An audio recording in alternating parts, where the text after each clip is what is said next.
팬데믹 시대에도 멈춤없이 계속해서 나라와 민족을 위해서 이렇게 기도하는 귀한 자리를 갖게 하신 하나님 앞에 먼저 영광을 올려드립니다.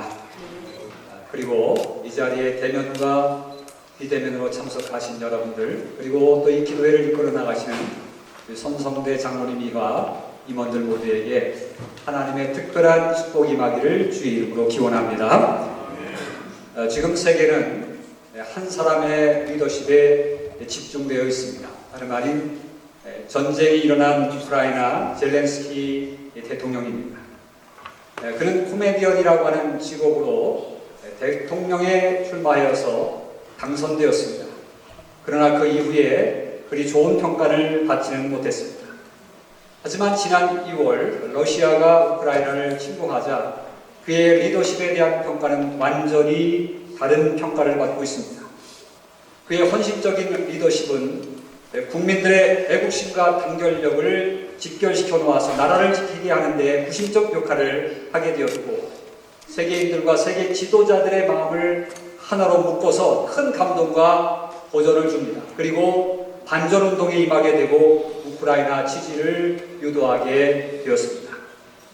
영국의 역사학자 앤드류 로버츠 교수는 그를 영국의 윈스턴 처칠이라고 그렇게 추켜 세우기도 하고요. 뉴욕 타임즈는 미국에서 대피용 비행기를 줄 테니까 빨리 탈피하라고 그렇게 제시했을 때, 나는 지금 도망갈 비행기가 필요한 것이 아니라 탄약이 필요하다라고 그렇게 절규했던 그 음성을 신천하면서 그것으로 인하여서 많은 국민들에게 가슴에 불을 지폈고, 그리고 전쟁의 결과와 상관없이 그는 우크라이나의 영웅으로 자리잡게 되었다고 보도했습니다. 그리고 또한 이와 같은 젤렌스키의 모습은 지난 8월 아프가니스탄의 아슈라프 가니 대통령이 탈레반이 공격했을 때 제일 먼저 도망갔던 그 사건과 비교하기도 했습니다. 그렇습니다. 우리는 지금 세계의 정세들과 역사를 통해서 한 나라의 리더십, 지도자들이 얼마나 중요한지를 다시 한번 교훈받고 있습니다. 아울러 지도자는 세울 때도 중요하지만 세운 이유가 더욱더 중요하다. 세운 이후에 국정을 어떻게 수행하느냐가 더욱더 필요함을 우리는 실감하게 됩니다. 지난 3월 9일 대한민국에는 제20대 대통령, 향후 5년 동안을 국정 수행할 대통령을 선출했습니다. 특별히 공정과 상식이라고 하는 슬로건을 앞세워 대통령에 당선이 되었습니다. 여러분, 대통령에 당선되기 전 슬로건보다도 더 중요한 것은 이제부터 어떻게 국정을 잘 이행하느냐라고 하는 것이 더 중요한 것입니다. 바라기는 근본에 세워진 대통령과 새롭게 들어설 이 정부가 공약들이 큰 것이 아니라 수행의 능력이 잘 이루어져서 위로는 하나님을 기쁘시게 하고 아래로는 모든 백성을 행복하게 만드는 그러한 새로운 정부가 되기를 간절히 주의 이름으로 기원을 드립니다. 오늘 우리는 그를 위해서 또한 기도하기 위해서 모였던 것입니다. 성경에 나타난 이스라엘의 역사를 보면 시간을 초월하여서 가장 위대한 대통령, 위대한 왕 한 분을 소개하고 있습니다. 저와 여러분들이 잘 알고 있는 다윗 왕입니다. 다윗은 오늘날도 많은 백성들이, 국민이 흠모하는 대통령입니다. 그래서 1948년 10월 28일 국기를 만들었는데 그 국기 중앙에다가 다윗의 별을 그려놓습니다. 사실 다윗은 말이죠, 대통령의 왕에 등급할 때 상당히 어려운 과정을 거쳤습니다. 내부적으로는 사울의 공격을 받았고, 그리고 또한 국민들이 남과 북으로 갈려져서 통합하는 문제가 있었습니다. 외부적으로는 주변 강대국의 침입을 받아서 상당히 나라가 공경에 처했던 상황이었습니다. 그러나 그런 와중에도 왕에 등극한 다윗은 민수를 수습하는 데 속도를 냈고요. 무엇보다도 예루살렘의 다윗성을 건축하여서 종교적인 구심점을 마련하게 됩니다.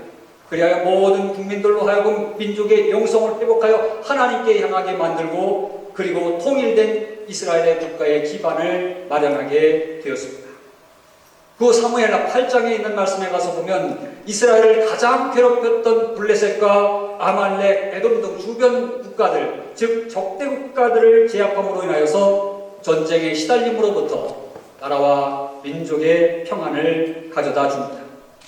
아울러서 국토를 확장하게 되고 전리품이라든가 조공 등을 통해서 나라를 부욕해야 합니다. 그리고 행정정비를 잘함으로 인해서 부욕해 된 그 나라를 아주 계속해서 잘 유지하도록 만드는 정책을 씁니다.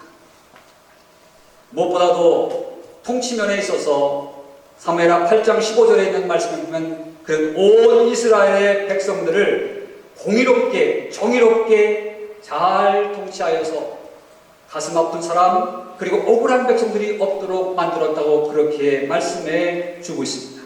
아마 이번에 새롭게 등극한 대통령의 어떤 통치 그것과 함께 일치되는 그러한 다윗의 모습이 아닐까 생각합니다. 눈물 흘리는 백성이 없게 만들었다.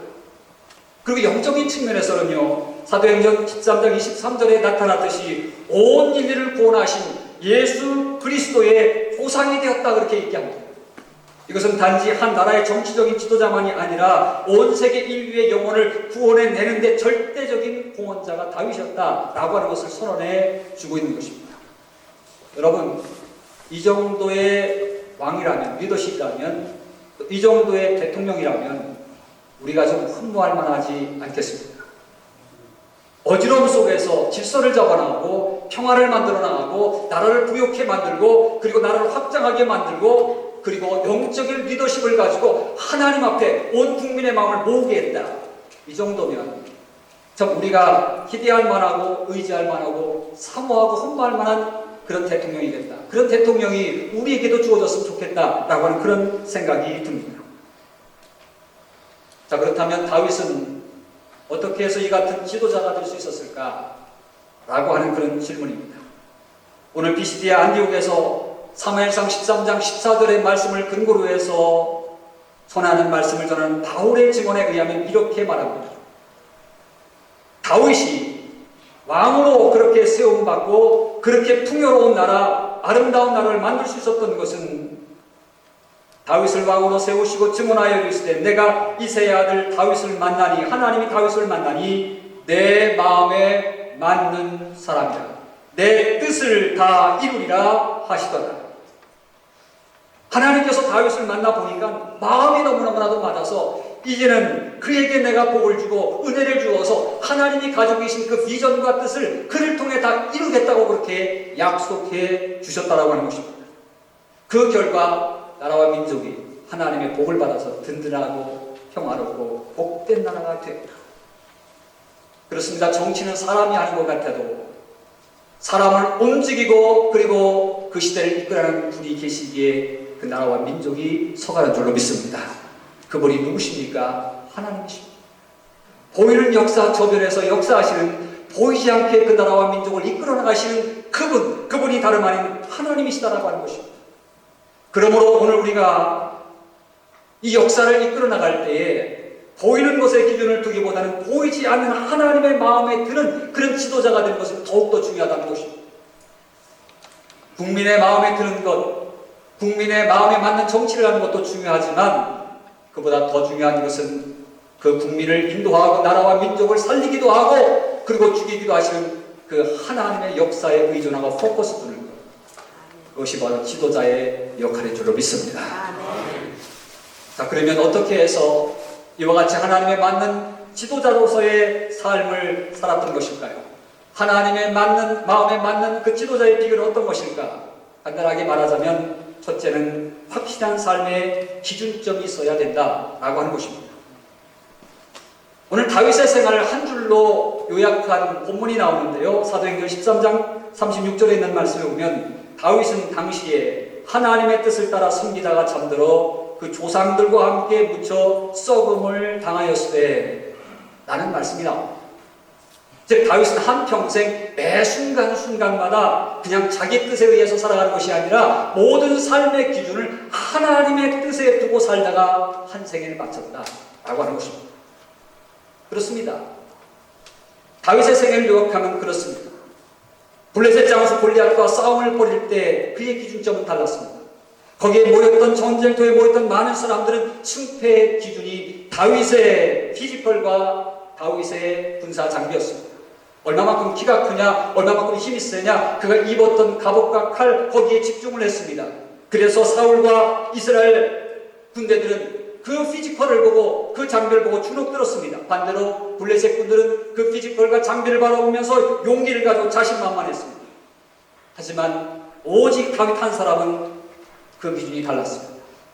다윗의 기준은 그의 뒤에서, 그의 앞에서 이끌어 나가신 하나님이 기준이셨습니다. 그래서 그는 전쟁에 나갈 때 그렇게 외칩니다.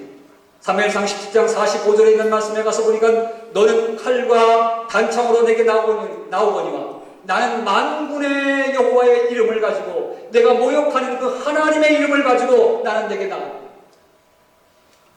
여호와의 구원하심이 칼과 창에 있지 아니함을 이 무리에게 알리겠다. 전쟁은 너희에게 속한 것이 아니라 하나님께 속한 것인즉 그가 너희를 우리의 손에 붙이리라. 여러분, 골리앗의 피지컬과 장비에 둔 것이 아니라 하나님 앞에 기준을 딱 두는 순간 그는 거의 킬러가 됩니다. 그는 문제의 킬러가 됩니다. 그는 세상 사람들과 다른 기준을 가지고 하나님의 뜻을 이루어갑니다. 여러분, 그 후 다윗은 사울의 인정을 받아서 장수가 됩니다. 그러나 동시에 시기와 질투를 받아서 쫓기고 생명의 위협을 받는 사람이 됩니다. 이제는 원수가 된 겁니다. 원수는 빨리 먼저 누군가를 죽여야 됩니다. 어느 날 다윗은 쫓기던 중 사울을 죽일 역전의 기회가 왔습니다. 엔게디 굴에 들어가 있을 때에 멋모르고 거기에 용변을 보러 들어왔을 때 다윗은 사울의 목을 칠 기회를 얻습니다. 또 한 번의 기회를 얻습니다. 시팡무리에 숨어 있을 때 그리로 왔던 사울 왕이 깊이 잠들어 있습니다. 그때에도 다윗은 가서 목을 칠 수 있는 기회가 왔습니다. 그럼에도 불구하고 다윗은 전혀 그의 목숨에 손을 대지 않습니다. 곁에 있던 아비새 장군이 칼을 들어서 목을 치려고 할 때 만류합니다. 이유가 무엇이었습니까? 하나님의 사람을 건들면 안 된다는 것입니다. 하나님의 사람을 함부로 생명을 거둬서는 안 된다는 것입니다. 여러분, 그의 개인적인 감정으로 따지자면 복수하고 싶었을 것입니다. 정의로 따지자면 그냥 당장에 처단했어야 옳았을 것입니다. 그럼에도 불구하고 다윗은 하나님께 기준을 둔 것입니다. 하나님께서 세운 사람 건들면 되지 않는다는 것입니다. 여러분, 다윗은 여러 번의 전쟁을 치릅니다. 그런데 그 전쟁 시에 얼마나 다급하고 급한 일들이 많은 줄 모릅니다. 때때로는 자기 아내들이 뺏긴 적도 있었습니다. 그럼에도 불구하고 그 시급한 전쟁의 순간에도 먼저 군사들과 달려가지 아니하고 하나님 앞에 무릎 꿇어 하나님, 올라가야 됩니까? 말아야 됩니까? 라고 무릎 꿇어 질문을 던집니다. 다윗은 선한 일에 관심이 있었습니다. 평생 한번 하나님의 임재가 있는 성전을 건축하고 싶었습니다. 가장 옳고 선한 일이라고 이렇게 판단을 했습니다. 즉시 시행할 능력이 다 있었습니다. 그럼에도 불구하고 다윗은 먼저 나단 선지자에게 가서 내가 성전을 건축하는 것이 옳으니까? 라고 묻습니다. 여러분, 선한 일을 할 때조차도 그것이 정말 하나님 앞에 옳은가? 나는 선한 일이라고 생각하고 나는 옳은 일이라고 생각해도 하나님의 뜻은 아닐 수 있기에 그는 먼저 하나님 앞에 뜻을 묻습니다. 선한 일조차도 하나님의 기준을 먼저 진단했던 것입니다. 그렇습니다. 다윗이 하나님 마음에 합한 자로 인정받았고 그리고 그를 통해서 하나님의 뜻을 이루고 복받는 나라를 만들어갔을 수 있었던 것은 다름 아닌 확실한 기준, 메사의 하나님의 뜻을 물었던 다윗이었다라고 하는 것입니다. 개인적인 감정, no, 아닙니다. 사람들의 외모나 아니면은 어떤 인기라든가 자기 공적을 세우는 것, no, 아니라는 것입니다. 어떤 것이 하나님의 뜻에 옳은가라고 하는 것이 분명한 삶의 가치 기준으로, 정치의 가치 기준으로 세워져 있었다라고 하는 것입니다. 대한민국 정치는 지금 공정과 정의라는 것에 상당히 포커스가 맞춰져 있습니다. 공정이 되기 위해서는 먼저 기준이 분명해야 되고 기준점이 흔들려서는 아니 되는 것입니다. 겉으로는 공정과 정의를 외치지만 속내는 정권 유지를 위해서 정당의 이익에 따라서 이랬다 저랬다 기준점이 움직여버리면 안 됩니다.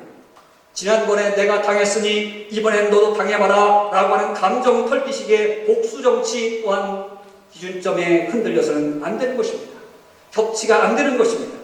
친하다는 것, 돈 있다고 하는 것, 연줄 때문에 봐주기를 한다면 공정은 이미 무너져버리고 마는 것입니다.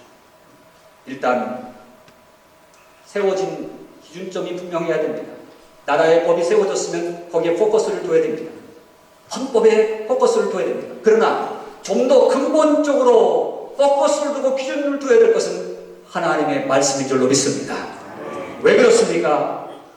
세상법은 온전하지 못했습니다. 세상법은 하나님의 보시기에 의롭지 못할 때도 있습니다.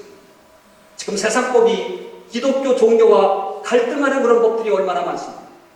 완전하고 온전하고 온전한 공정과 정의를 이룰 법은 하나님의 말씀 진리의 법인 줄로 믿습니다. 그래서 오늘 우리들은요, 이제는 나라의 대통령과 정권이 바른 기준점을 가지고 하나님의 말씀에 포커스를 둘 수 있는 그런 나라와의 지도자들이 되도록 우리는 기도해야 되는 것입니다. 어찌 그렇게 이루어질 수 있겠습니까? 기도하는 우리가 있어야 되는 것입니다. 그래야 나라의 진정한 공정과 정의가 이루어질 수 있다라고 하는 그런 말씀입니다. 두 번째로 다윗이 하나님의 마음에 합한 자가 되어 나라를 복된 나라로 공정하고 정의로운 나라로 만들 수 있었던 것은 확실한 멘토를 둔 멘티였기 때문이다 라고 하는 것입니다. 다윗의 생애를 연구해보면 세 명의 확실한 멘토가 있었습니다. 첫 번째는 사무엘입니다. 사무엘을 통해서 그는 기름 부음을 받습니다. 그런데 15세 소년에게 기름을 받을 때에 그는 여호와의 신의 감동이 됩니다. 소위 말해서 하나님을 경험하는 것입니다. 또한 그가 어려움 당할 때 라마 나윗으로 피신해서 사무엘과 함께 있을 때 그곳은 예언의 영이 가득한 곳이었습니다. 다윗은 그곳에서 영적인 깊은 경험을 하는 것입니다. 따라서 다윗의 이 내면 깊은 곳에서는 하나님과의 친밀성, 이것을 사무엘로부터 자극을 받습니다. 사무엘로부터 교훈을 받게 되는 것입니다. 뿐만 아니라 사무엘 선지자의 인격은 미스터 클린입니다. 그는 사무엘상 12장 2절로 3절에 있듯이 그는 정말 청렴하고 깨끗한 삶을 살았습니다. 그는 마지막 인생을 정리하면서 내가 누구의 나귀를 훔쳤느냐, 누구의 소를 훔쳤느냐, 누구의 뇌물을 받았느냐, 그리하였으면 내가 그것을 너희에게 갚으리라. 나는 누구에게도 압제를 하지 아니하고 속이지 아니했다. 솔직하게 고백을 합니다. 그 청정감, 그 의로움, 그것이 누구에게 영향을 줍니까? 다윗에게 영향을 줍니다. 그래서 다윗을 평가할 때 열왕기상 15장 5절에 있는 말씀에 보면 이는 다윗이 햇사람 우리아의 일외에는 평생에 여호와 보시기에 정직히 행하고 자기에게 명하신 모든 일을 어기지 아니하였습니다 라고 평가를 합니다. 또한 다윗의 시 가운데는 늘 정직한 마음을 가지고 살게 되는 기도가 나옵니다. 대표적으로 시편 51편 10절에 있는 말씀에 보면 하나님여 내 속에 정한 마음을 창조하시고 내 안에 정직한 영을 새롭게 하소서라고 눈물을 흘려가며 씨름하며 기도합니다. 이는 사무엘의 인격을 함께 반영한 흔적들로 보여지고 있는 것입니다. 나아가 다윗은 갓과 나단 선지자를 멘토로 두며 살았습니다. 갓은 다윗이 사울을 피해 다닐 때부터 그의 길을 인도해 갑니다. 안전을 책임집니다. 그리고 때때로는 자기 멋대로 인구수를 계수하자 나가서 책망도 해줍니다. 그리고 올바른 예배가 무엇인지에 대해서 조언하면서 예배의 어떤 그런 모든 그 조언을 하면서 제대로 된 예배를 추구하도록 만듭니다. 아울러서 성전 음악을 체계화시키는데도 이 갓 선지자는 도움을 줍니다. 나단 선지자 역시 중요한 결정적인 역할을 해주잖아요. 성전 건축을 할까요 말까요 할 때 하나님의 뜻을 분별해 주기도 하고요. 또 우리아의 사건, 밧세바의 사건으로 그가 죄를 저질렀을 때 자기의 죄를 느끼지 못한 그에게 찾아가서 죄를 지적해주고 바르게 다시 회개하고 용서받고 살도록 그렇게 정화시켜주는 역할을 합니다. 그렇습니다. 사람은 주변에 누가 있느냐라고 하는 게 중요합니다. 곁에 어떤 사람들이 그 사람에게 조언을 하고 그 사람에게 영향력을 주느냐라고 하는 게 중요한 것입니다. 오늘 우리는 새롭게 당선된 대통령 주변에 누가 있어야 되는가? 정부 요인들이 어떤 사람들이 되어야 되는가? 그리고 그 주변에 어떤 인물들이 들어서야 되는가? 라고 하는 것은 향후 대한민국을 어떻게 세워나가느냐? 라고 하는 데 지대한 영향을 준다라고 하는 것입니다. 특별히 하나님의 뜻을 모르는 사람들이 곁에 서서 조언이라고 하는 조언을 한다면 엄청난 과오가 저질러질 수 있습니다. 무슨 법사 뭐 이런 분들 뒤에서 수렴 청정하려고 하는 그런 무당들, 도인들 이런 사람들이 들어서면 안 됩니다. 하나님의 사람, 기도의 사람들이 그 주변에 포진을 해야 될 줄로 믿습니다. 하나님의 뜻을 말할 수 있는 사람, 영적인 지도자들이 있어야 됩니다.